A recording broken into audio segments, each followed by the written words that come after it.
ગુજરાત ન્યૂઝમાં તાપીથી સમાચાર મળ્યા છે કે જિલ્લાના સોનગઢ તાલુકામાંથી ઉકાઈને અલગ તાલુકો જાહેર થતા સમગ્ર વિસ્તારમાં આનંદની લાગણી ફેલાઈ ગઈ છે।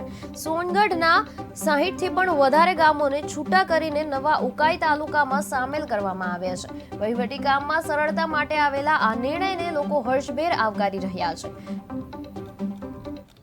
ગુજરાતના મુદ્દને મક્કમ સ્વભાવના મુખ્યમંત્રીશ્રીએ ગુજરાતમાં 17 જેટલા તાલુકાના નવા છૂટા પાડીને બનાવવામાં આવ્યા છે, જેમાં 157 વિધાનસભા માંડવી એમાંથી પણ મારો ઉકાઈ તાલુકો અલગ બનાવ્યો છે।